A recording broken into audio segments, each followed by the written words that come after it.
encontramos que la verdad en sí misma, ese concepto que decimos, bueno, la verdad, ¿dónde está? ¿Se puede medir? ¿Se puede pesar? ¿Se puede enseñar? Ese concepto de la verdad se encarna, se humaniza en la persona de Jesús. Él llega a decir un día en una conversación muy interesante que mantiene con sus discípulos, si la quieren conocer, está en Juan capítulo 14, donde él observa a sus discípulos después de haberles anunciado que se va a marchar, que tiene que volver a la presencia del Padre. Pues él dice que los nota tristes y les dice, miren, no se turben, no se preocupen, no se turbe vuestro corazón. Si creen en Dios, crean también en mí. En la casa de mi Padre muchas moradas hay. Si así no fuera, yo os lo hubiera dicho. Yo simplemente lo que voy a hacer es, voy a ir a preparar un lugar para que donde yo estoy, vosotros también estéis conmigo. Y ustedes saben a dónde voy, sabéis el camino. Y en ese momento le interrumpe un discípulo, Tomás, y le dice, Señor, no sabemos a dónde te vas. No tenemos ni idea de lo que nos estás diciendo, que te vas a dónde. Si no sabemos a dónde vas, ¿cómo vamos a saber el camino? Y es entonces cuando el Señor le responde ese versículo que todo creyente prácticamente sabe de memoria, aunque lleve 3 días leyendo la Biblia, Juan 14:6, que dice, yo soy el camino, yo soy la verdad y yo soy la vida. ¿Cuántos dicen amén? Un versículo realmente extraordinario. Ahora, hay 300, lo tengo aquí apuntado, 317 versículos en toda la Biblia donde aparece la palabra verdad. La palabra verdad aparece en el Antiguo Testamento, aparece en el Nuevo Testamento. Es el deseo de Dios que el hombre conozca la verdad. Y la palabra verdad en hebreo se pronuncia emet. Y vamos a ponerla ahí para que ustedes vean cómo se escribe en hebreo la palabra, porque quiero explicarles rápidamente algo muy interesante acerca de esta palabra. La palabra emet se forma con esas 3 letras. La letra, tienen que leer de izquierda a derecha, ¿sí?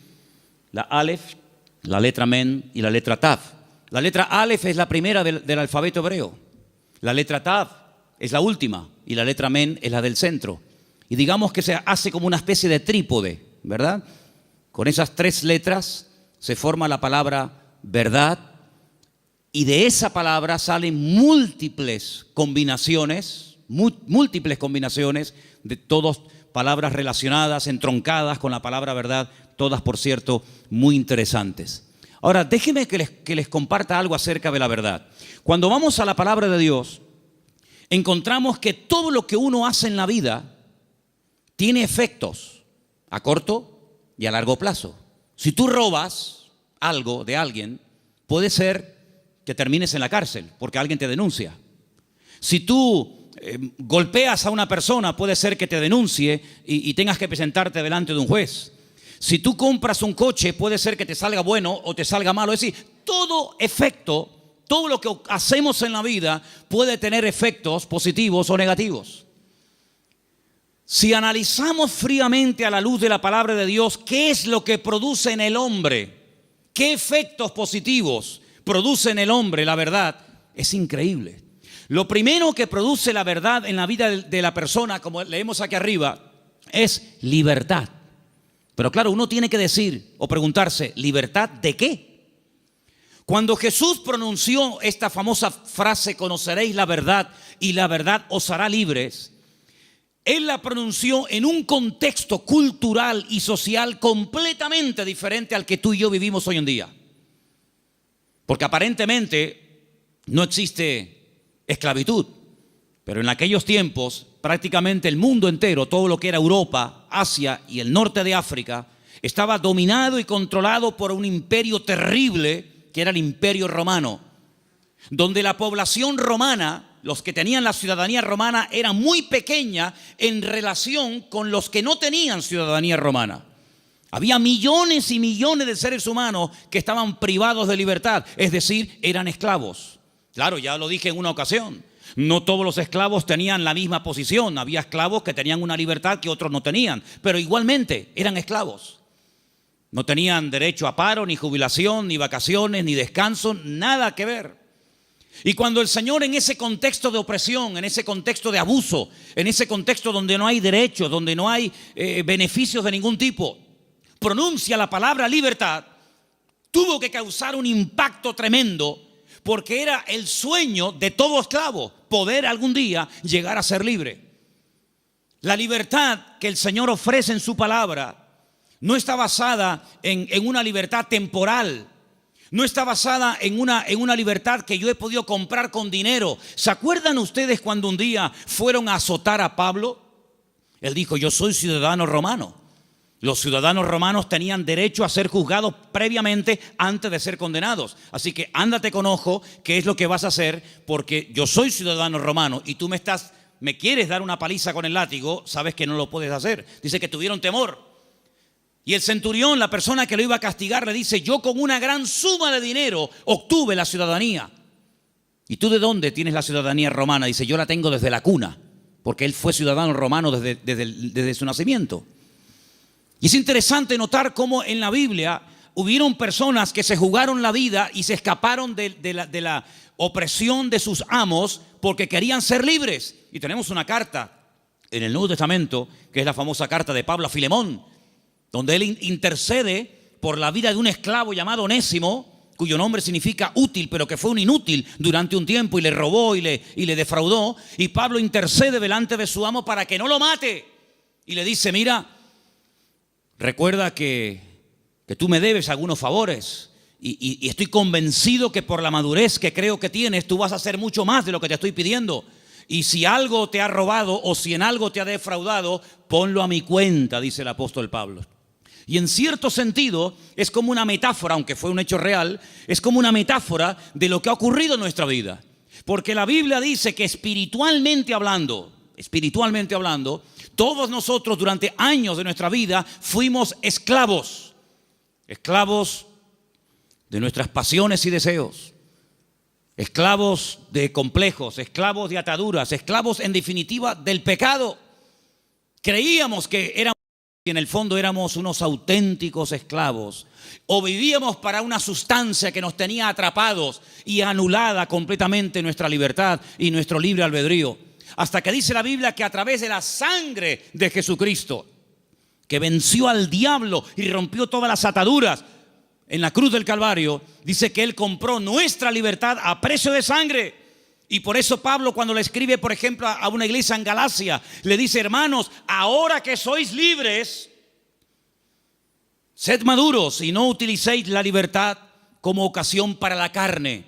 Es decir, no paséis de la libertad al libertinaje, sino que la libertad que Dios os ha dado es para poder escoger y para poder discernir y para poder saber lo que os conviene y lo que no os conviene. La libertad viene a raíz de conocer la verdad. No hay libertad si uno no conoce la verdad. No hay peor tragedia en la vida que creer en una mentira creyendo que es una verdad. ¿Cuántas personas se inmolan cada día en el mundo y son capaces de explotarse y morir matando a otros seres humanos porque creen en la gran mentira de que si hacen eso inmediatamente llegarán al paraíso donde lo están esperando no sé cuántas mujeres vírgenes? Son personas sinceramente equivocadas. No son falsos, no son hipócritas, son personas que son capaces de dar la vida, pero por una gran mentira, creyendo que es la gran verdad de todos los tiempos. ¿Cuántas personas se han equivocado de camino, espiritualmente hablando? Como dice el proverbio, hay caminos que al hombre le parecen derechos, pero son caminos de muerte. En otras palabras, no hay libertad hasta que verdaderamente tú conozcas la verdad. Y cuando conoces la verdad, tienes paz, tienes seguridad, no tienes temor de nada ni de nadie, porque la verdad te hace libre, la verdad te hace dormir tranquilo, la verdad te quita todo temor al hombre, todo temor al día de mañana, todo temor a lo que te hagan o te digan. Porque la libertad gloriosa de los hijos de Dios está basada, está fundamentada en un hecho, y es en la verdad de la palabra de Dios. ¿Cuántos dicen amén? Vamos a leer un salmo. Salmo 86, versículo 11. Escuchémoslo. Enséñame, oh Señor, tu camino, caminaré yo en tu verdad.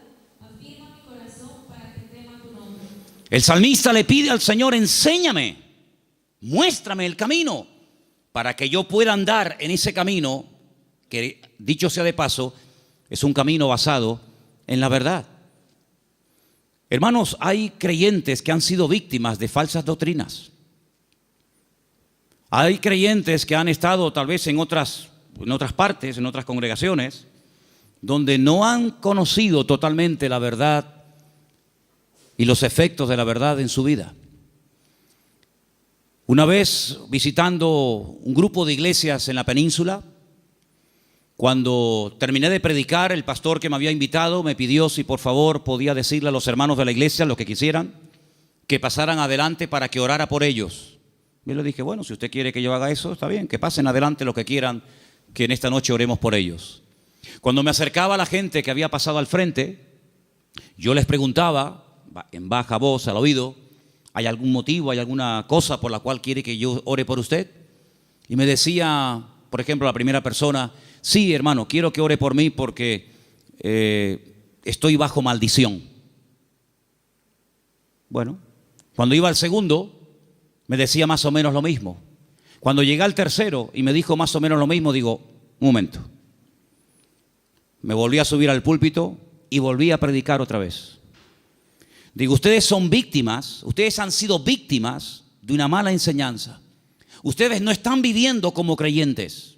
La Biblia dice, si alguno dice que cree en Él, debe andar, debe comportarse, debe vivir como Él anduvo. En otras palabras, ustedes tienen el nombre de creyentes, de hijos de Dios, pero están viviendo como esclavos.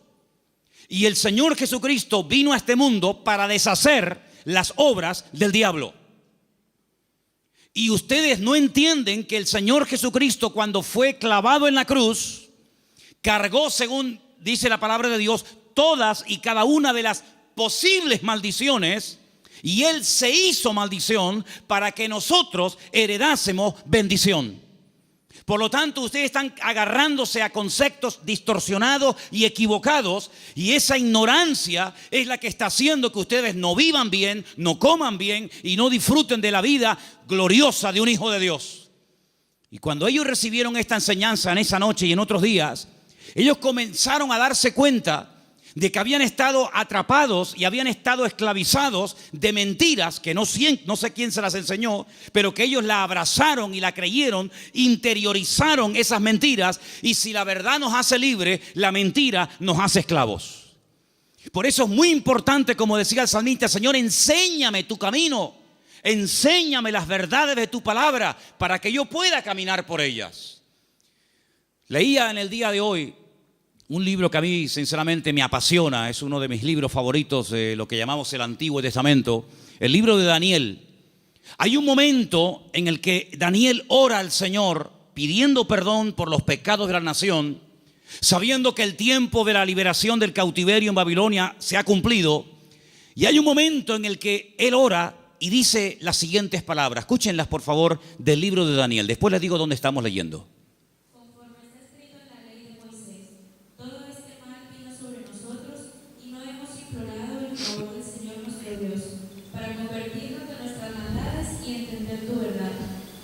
Daniel le dice al pueblo, la razón por la que nuestro templo fue destruido, la razón por la que miles de personas perdieron la vida y la ciudad está totalmente convertida en un montón de escombros, es porque no creímos, ni practicamos, ni vivimos según las verdades de Dios. De todos los profetas que había en aquel momento en Jerusalén profetizando, solamente había uno que decía la verdad. Todos los demás le decían a la gente lo que la gente quería oír. Había momentos en los que los profetas llegaban y decían, no tengan ningún temor, la ciudad de Jerusalén es indestructible, es la ciudad del gran rey, donde Él ha depositado y puesto su gloria y su presencia. Por lo tanto, ¿qué nación va a ser capaz de venir a Jerusalén y destruirla y quemar la casa de Dios? Olvídense de eso. Lo que Jeremías os predica es falso, es mentira. La ciudad de Jerusalén nunca va a ser tomada ni destruida por el rey Nabucodonosor. Sin embargo, el profeta Jeremías le decía, la ciudad de Jerusalén sería indestructible y el templo sería inviolable siempre y cuando viviéramos en santidad y viviéramos en orden. Pero no lo estamos haciendo. La ciudad se ha llenado de idolatría. El pueblo se ha corrompido, hay inmoralidad, hay desorden, es un caos. es un desorden espiritualmente hablando. Y eso es lo que le está permitiendo al enemigo tomar posesión de nuestra tierra. No crean ustedes, durante 40 años estuvo Jeremías predicando esto. Lo metieron en la cárcel, lo torturaron, quisieron matarlo en varias ocasiones. Incluso él llegó un momento en el que dijo: no voy a predicar más, no voy a hablar más, no sirve de nada. Diga lo que diga, no hacen caso. Pero sin embargo el Señor siempre decía: Jeremías, habla y no calles, habla y no calles. Que nunca diga el pueblo que no hubo voz de Dios en medio de Jerusalén. Él les decía: arrepiéntanse, conviértanse al Señor, corrijan sus malos caminos, vuelvan a la senda antigua. Y si no lo quieren hacer, hermanos, les daba el plan B: ríndanse al enemigo. Claro, decirles que se rindieran al enemigo, pero este hombre es un traidor. Este hombre lo que se ha pasado es al enemigo y lo que quiere es que le abramos las puertas de la ciudad al enemigo. Pero Jeremías les decía: es que hay dos opciones, queridos. O se arrepienten y piden perdón al Señor y Dios cambia la ciudad, pero como no lo vais a hacer, la ciudad va a ser tomada. Entonces, antes de perder la vida y pelear por una batalla que ya está perdida de antemano, ríndanse, acepten la evidencia y el Señor les perdonará la vida. Hermanos, ni una cosa ni otra. La ciudad fue destruida, todos lo sabéis. El templo fue quemado, los tesoros del templo fueron llevados a Babilonia. Miles de personas fueron deportadas, entre ellos, uno de ellos era Daniel. Y cuando pasan los años, él le dice al pueblo: hermanos, ¿no os dais cuenta que por no haber creído y practicado la verdad nos ha pasado lo que nos ha pasado? Hermanos queridos, creer en mentiras, interiorizar mentiras, practicar mentiras, tiene consecuencias a corto y a largo plazo, todas y cada una de ellas destructivas. Si tú crees que eres un inútil, tú vas a vivir creyéndote que tú eres un inútil. ¿Quién te lo dijo? ¿Tu marido? ¿Papá? ¿El profesor? Y tú te has creído esa gran mentira, porque Dios no ha creado seres inútiles. Dios ha creado al hombre a su imagen y semejanza. Es el hombre el que se deteriora, el que se autodestruye a sí mismo. Pero Dios creó al hombre como la corona de la creación. Dios delegó en el hombre responsabilidades que no delegó en animales. Y Dios creó el mundo para el hombre, no el hombre para el mundo. Pero lamentablemente el hombre prefiere creer en mentiras en vez de creer en verdades. Y por eso muchas veces es un auténtico esclavo de su ignorancia, de sus errores y de sus mentiras. Pero la libertad gloriosa de los hijos de Dios viene única y exclusivamente cuando experimentamos la verdad en nuestras vidas. He preparado una pequeña selección de versículos. Vamos a leerlos, por favor. Algunos de ellos están en Proverbios. El anterior les dije que estaba en Daniel 9:13. Pero quiero que leamos esta pequeña selección de versículos donde vais a notar que en cada uno de ellos aparece la palabra verdad. Prestemos atención. Proverbios 3, versículo 3.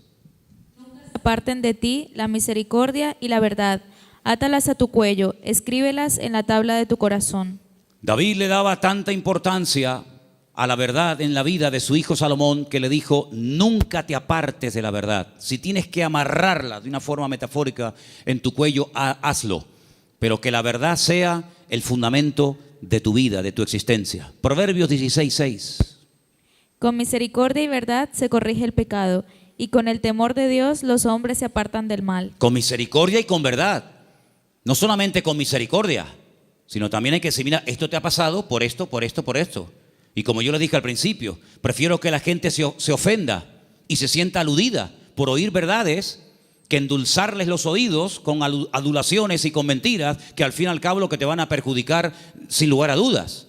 Por lo tanto, si hay algo en nuestra vida que tiene que ser corregido, no va a ser corregido con adulaciones. No pasa nada, no te preocupes. No, es que le acabo de pegar una paliza a mi mujer. No pasa nada, seguramente se lo merecía. ¿Cómo? ¿Lo que dices? No, es que acabo de robar en la tienda. Bueno, seguramente no tenías para comer y claro, lógicamente tenías que robar. No.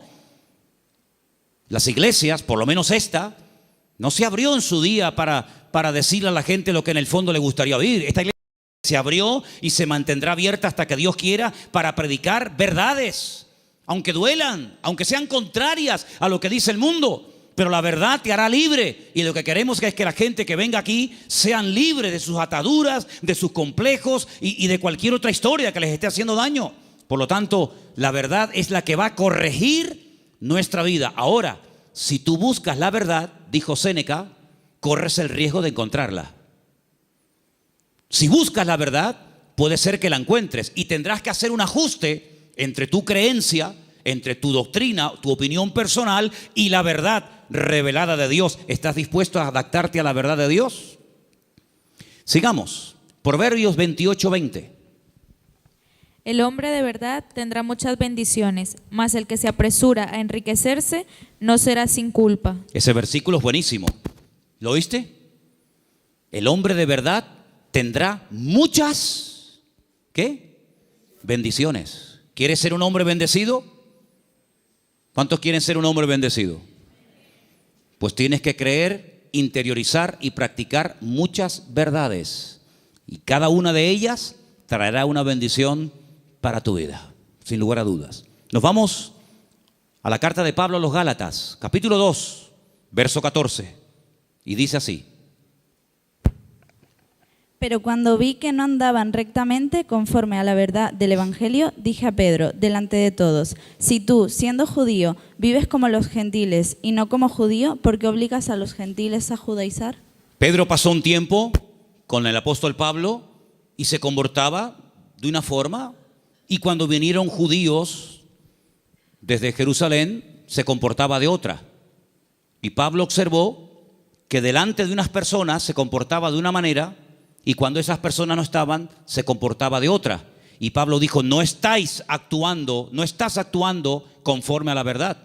El creyente es igual dentro de la iglesia que fuera. Es igual en lo privado que en lo público. Por la mañana o por la noche, da igual. No es que es un disfraz que me pongo para venir aquí y pongo cara de santurrón y de bueno y luego en la calle soy un demonio, en mi casa. No. Pablo dijo: no andáis rectamente conforme a la verdad. Y lo corrigió, porque acabamos de leer que el pecado, lo deficiente, lo incorrecto, ¿cómo se corrige? Con misericordia, pero también con verdad. Seguimos en Gálatas, capítulo 3, verso 1, y dice: Oh Gálatas insensatos, ¿quién os fascinó para no obedecer a la verdad? A vosotros ante cuyos ojos Jesucristo fue ya presentado claramente entre vosotros como crucificado. Hay un momento en el que entran en la congregación personas que comienzan a enseñar cosas diferentes a las que aprendieron a través del apóstol Pablo, fundador de la iglesia. Le llega la noticia al apóstol Pablo y les escribe una carta y les dice: pero ¿por qué no estáis obedeciendo a la verdad? Luego, la verdad no es simplemente para decir estoy de acuerdo con ella, sino es para obedecerla. Es decir, por eso dije antes, no me diga amén y después hace otra cosa, porque el daño se lo va a hacer usted. A mí no me va a producir ningún daño el que usted diga a una cosa que yo predico amén y que luego no la practique. A mí no me va a perjudicar lo más mínimo. Pero cuando usted le manda al cerebro una orden, cuando el cerebro con su boca oye una cosa, usted con su boca dice una cosa, pero luego hace otra, está demostrado científicamente, créame esto, hermano. Cuando usted con sus palabras dice una cosa, pero hace otra, usted está enfermando su mente. ¿Qué le parece? Últimamente se han hecho experimentos en este sentido y se han preguntado muchos médicos y muchos doctores y muchos científicos: ¿cómo es posible que haya gente que aparentemente le tiene que ir bien en la vida, que tienen buenos trabajos, buenos coches, buena ropa, buena casa, etcétera, etcétera, y están como perturbados, están como hay un conflicto en su mente? Y llegaron a la conclusión de que cuando una persona con la boca dice una cosa, pero luego hace otra, está envenenando su cerebro.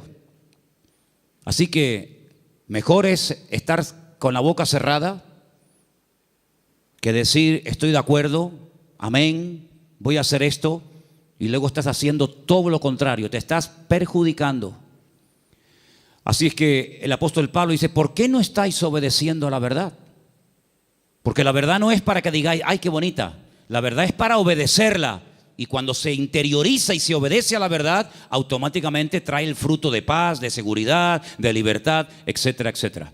Vamos a 2 de Timoteo 2:15, otro texto, por cierto, muy interesante, que dice así: Procura con diligencia presentarte a Dios aprobado, como obrero que no tiene de qué avergonzarse, que usa bien la palabra de verdad. Que usa bien. Hay gente que conoce la palabra pero la tergiversan, la manipulan, quitan parte del versículo o añaden cosas que no dice la Escritura. Y tú dices, oye, ¿cómo saben esta gente la palabra? ¿Cómo la conocen? No, la manipulan. Y uno de los peores pecados que podemos hacer es amañar, manipular la Escritura para enseñar medias verdades. Yo dije en una ocasión, y lo vuelvo a repetir hoy, que cuando en la vida de un creyente viene una enseñanza, un mensaje que está basado en mentiras, automáticamente la persona, por la experiencia, por el discernimiento espiritual o por el conocimiento, aunque sea mínimo, de la Escritura, automáticamente lo descarta, porque dice, eso no es verdad, eso es mentira. Si una persona viene y te da un mensaje basado puramente en la verdad, todo es verdad desde el principio hasta el final, no hay ningún problema, no hay que cuestionar nada porque reconoces que es la verdad. El problema está cuando se mezclan verdades con mentiras. Y hay que tener mucho discernimiento espiritual, mucha experiencia y mucho conocimiento de la palabra para saber dónde cortar, dónde separar la verdad de la mentira. Hermanos, el Señor Jesucristo dijo una vez a los discípulos y por lo tanto a todos y a cada uno de nosotros en el día de hoy: os conviene que yo me vaya, porque si yo no me fuese, el Consolador no vendría.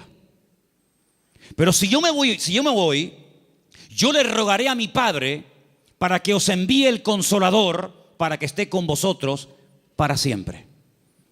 Es decir, que lo que ustedes pueden entender que es una desgracia y una tragedia, va a ser un beneficio para vosotros. Porque si yo no me voy, ninguno de vosotros podría tener el espíritu que yo he tenido durante estos años de mi vida. Pero yo lo enviaré, yo le rogaré al Padre para que os envíe al Consolador y esté con vosotros para siempre. Y dice, Él tomará de lo mío y Él os lo hará saber. Número 2, Él os recordará todas las cosas que yo os he enseñado. Número 3, Él convencerá al mundo de pecado, de justicia y de juicio. Y dice algo muy interesante y lo he dejado para el final. Y Él os guiará a toda la verdad. ¿Cuántos dicen amén? La verdad no es una lotería que unos la descubrieron y otros tantos nunca supieron cuál era. La verdad tiene nombre y se humanó y se encarnó en la figura de nuestro Señor Jesucristo. Por eso Él declaró categóricamente: yo soy el camino, la verdad y la vida. Pero el versículo no termina ahí. El versículo añade la siguiente frase: y nadie va a ir al Padre sino solamente a través de mí. ¿Cuántos dicen amén? Jesús no es una verdad. Bueno, hubieron muchas verdades y Jesús vino a enseñar otra gran verdad. No, Jesús es la verdad con mayúscula y subrayado. No hay 1000 verdades y cada uno escoge la suya. No, Señor. Hay una verdad revelada en la palabra, manifestada en la persona de Jesucristo. Y si prestaron ustedes atención a la lectura que esta tarde se leía, hay un momento en el que en el discurso de Pablo, que se leyó esta tarde en el Areópago en Grecia, él dijo: hay un momento en el que Dios pasó por alto la ignorancia de las naciones. Pero Dios ha establecido que a través de su Hijo, el que a Él ha escogido, algún día, cuando Él lo tenga determinado, juzgará a todas las naciones de la tierra, y por aquel varón que Él levantó y constituyó, juzgará a todas las naciones de la tierra. Es decir, hay un momento en el que pudimos ser ignorantes, pero ya no somos ignorantes, ni queremos seguir siendo ignorantes. ¿Amén, hermanos? Ahora queremos aprender las verdades. Y puede ser que cuando descubramos ciertas y determinadas verdades, nos demos cuenta, como a mí me pasó, que los hombres me engañaron.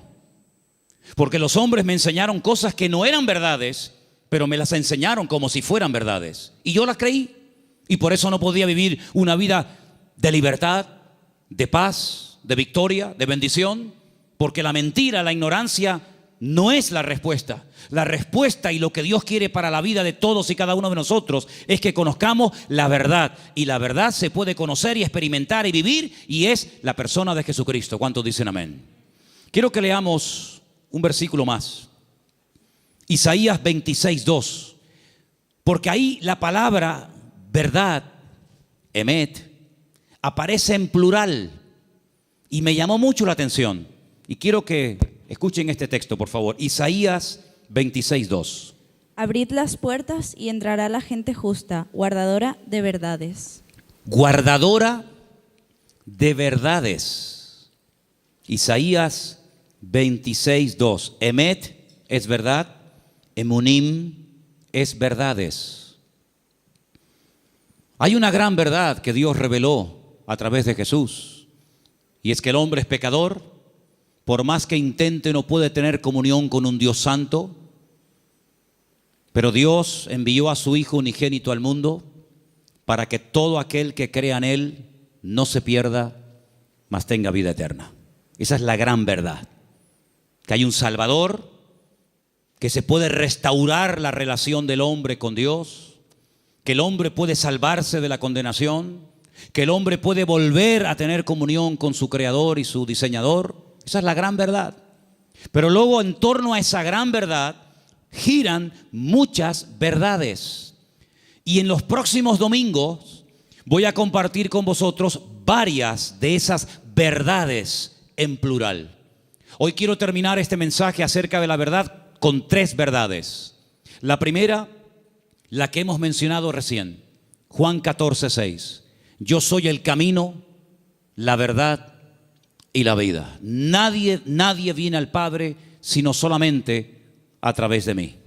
Eso quiere decir que la ignorancia nos salva, que la religión no es lo que Dios ha provisto para la raza humana para que pueda volver a conectarse con Dios, sino que hay un camino y hay la verdad revelada y hay una vida que se manifiesta a través del Señor Jesucristo. Eso es una gran verdad. La segunda verdad que quiero compartir con vosotros, podría darte más de 150 versículos, pero solamente para los que toman nota les doy Mateo 23:19, donde dice que Él volverá otra vez a este mundo. ¿Cuántos dicen amén? Algunos dirán, ¿Jesucristo volverá otra vez aquí? ¿Sí? ¿No lo sabías?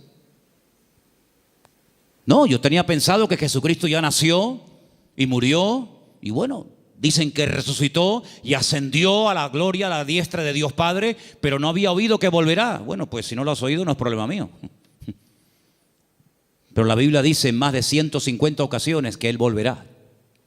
Y en esta ocasión no pasará desapercibida su venida, como pasó en la primera venida, que había nacido en un pequeño pueblo de Judea, en el sur de Israel, llamado Betlehem, la casa del pan o Belén.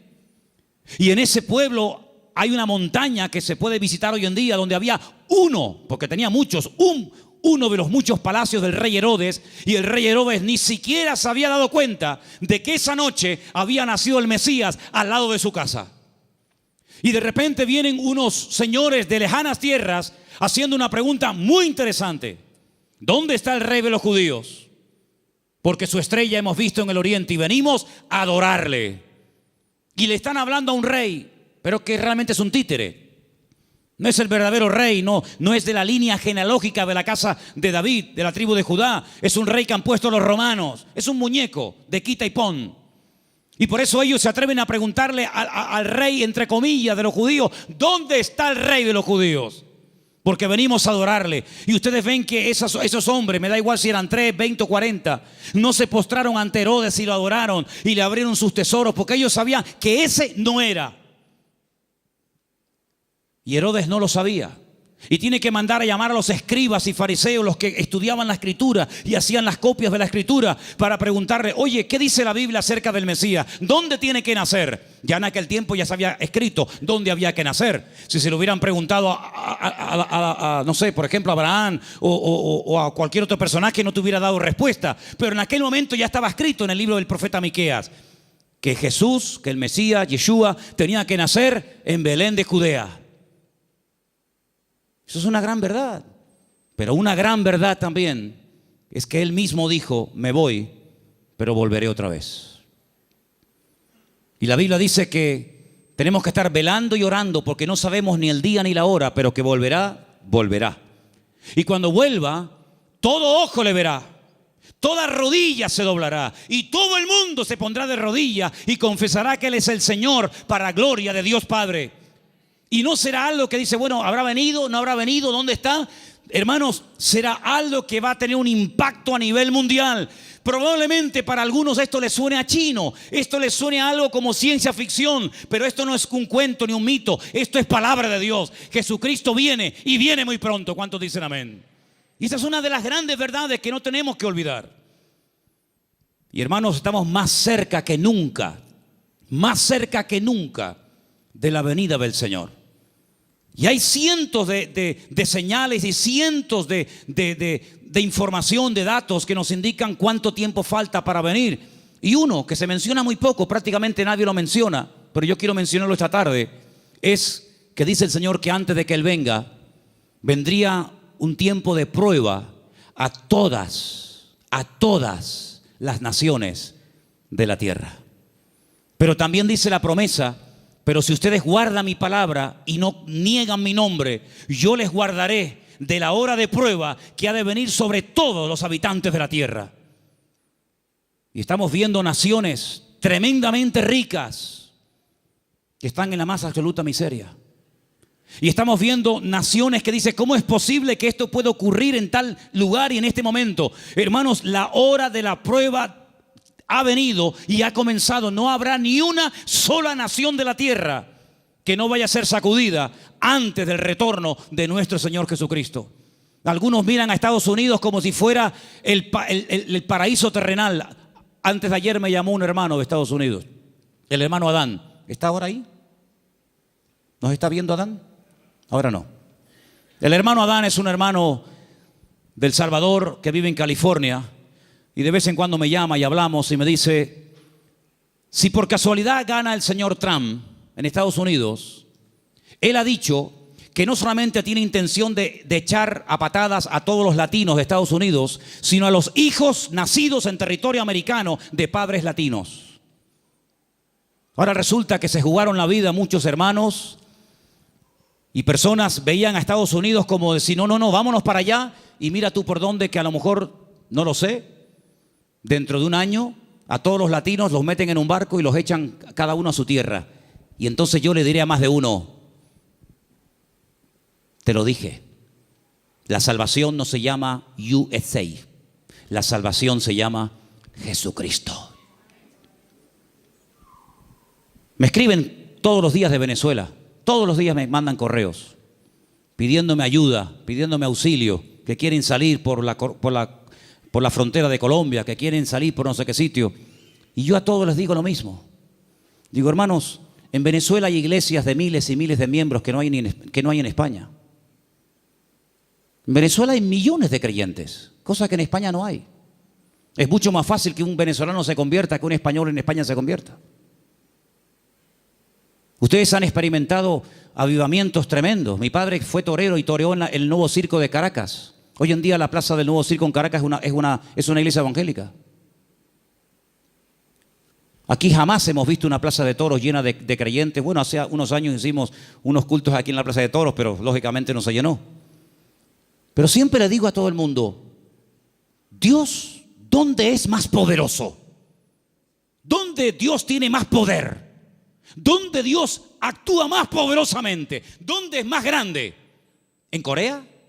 ¿Donde está la iglesia más grande del mundo? ¿Más de 1,5 millones de habitantes, de miembros? ¿En Estados Unidos? ¿En Europa? ¿En Brasil? ¿Dónde Dios es más grande? En todas partes, hermano. ¿Sí o no? En todas partes nuestro Dios es grande. La Biblia dice, entra en tu aposento y tu Padre que te ve en lo secreto te recompensará en público. Eso lo dice la Biblia. Y se lo dice al español, al latino, al americano, al japonés, al chino y a todo el mundo. No nos podemos mover de un lugar a otro a menos que Dios nos diga, muévase. Abraham se fue a Egipto cuando había crisis económica en Canaán y él se fue a Egipto a buscar trabajo, a buscar comida, comida para los animales y para su familia, a buscar agua para sus ovejas.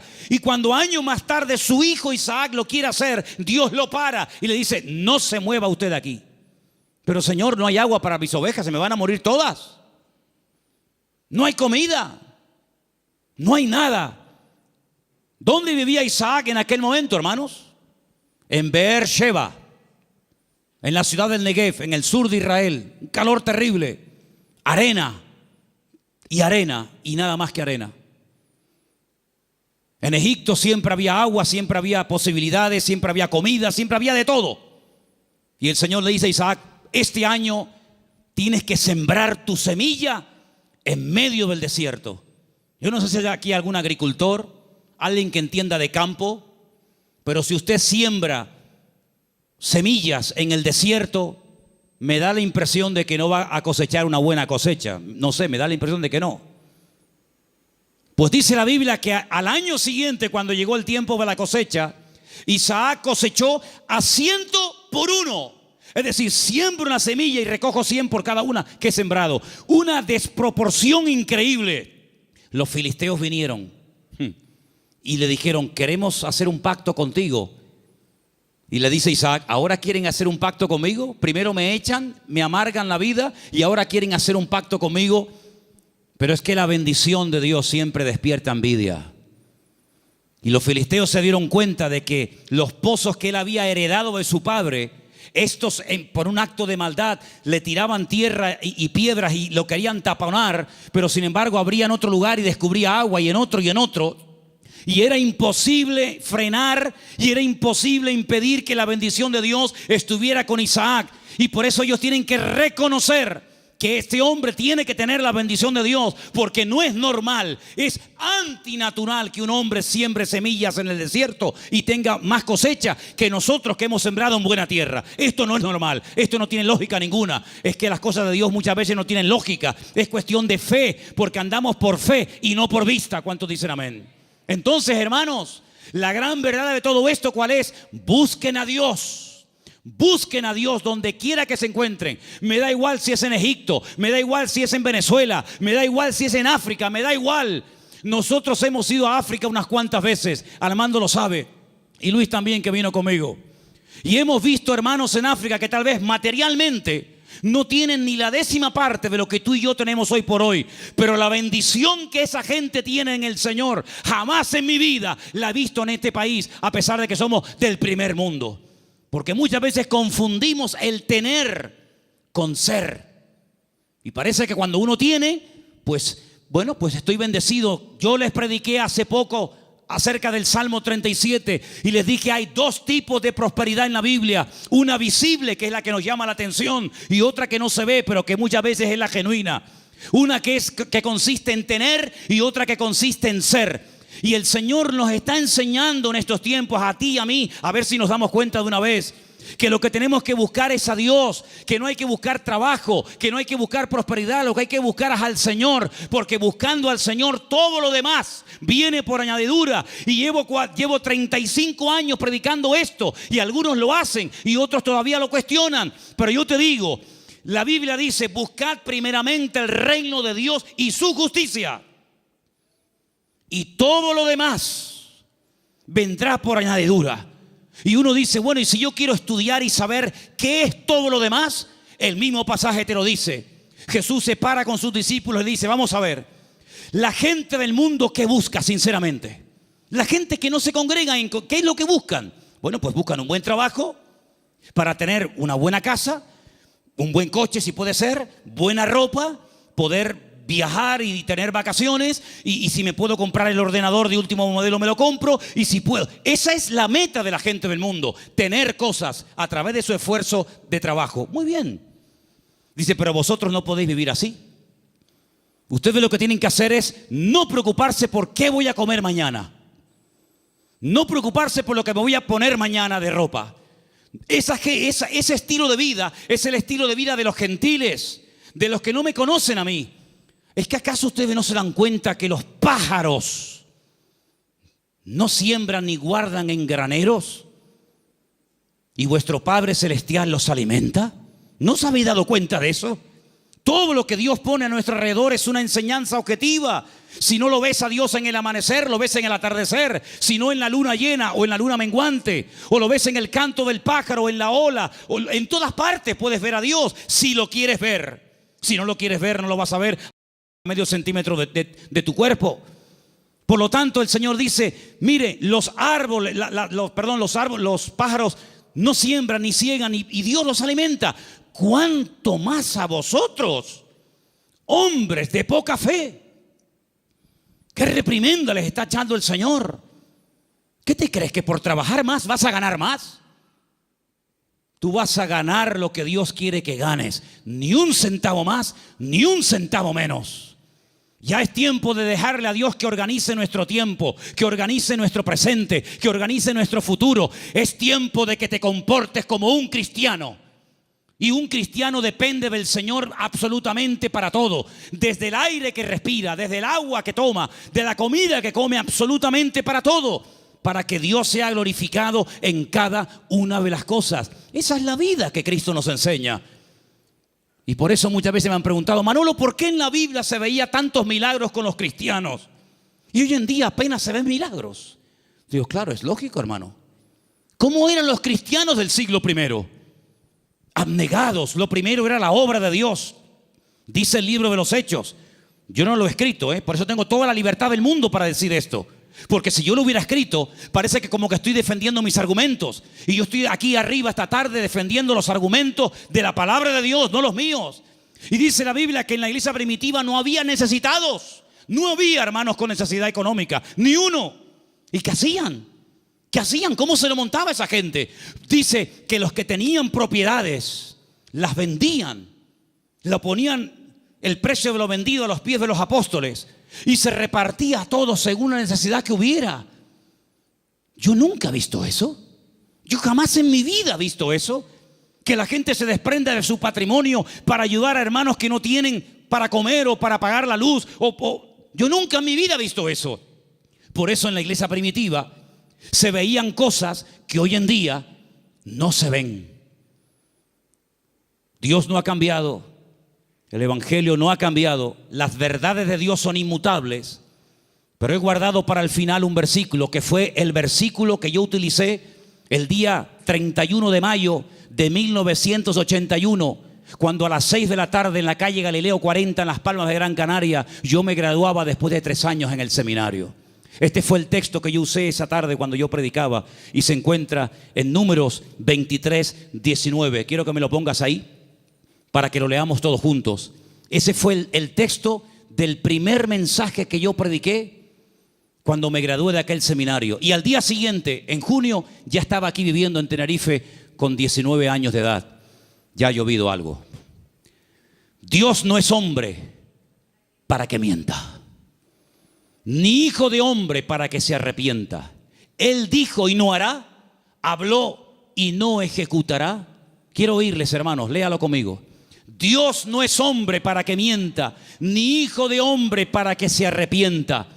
Él dijo y no hará, habló y no ejecutará. Números 23, 19. Hay algo que Dios no puede hacer. ¿Saben lo que es? Mentir. Dios no puede mentir, porque Dios es veraz. No puede decir mentiras. ¿Tú dices mentiras? ¿Has dicho mentiras? Claro que sí, y yo también. Pero Dios no puede mentir. ¿Sabes la seguridad que nos da a nosotros hoy en el siglo XXI? Saber que el Dios que tenemos no miente. Es impresionante. Eso quiere decir que si Él dijo en su palabra que estará conmigo todos los días, estará conmigo todos los días. Eso quiere decir que nada me faltará si yo estoy en la mano del Señor y dependo totalmente del Señor. Eso quiere decir que cuando yo oro, Él me oye. Y si me oye, sabemos que tenemos las peticiones que le hayamos hecho. Eso quiere decir que cada noche cuando me voy a dormir a mi casa, el Señor manda ángeles para que protejan mis sueños y me protejan de todo peligro y de todo mal. Eso quiere decir que si yo me enfermo, Él me sanará, porque el Señor es mi sanador. En otras palabras, más de 8,000 y pico de promesas en la Biblia no son cuentos, no son engaños, no son caramelos que te lo ponen en la boca y cuando lo quieres probar te lo quitan. Eso quiere decir que el que busca halla. Es verdad eso, hermanos.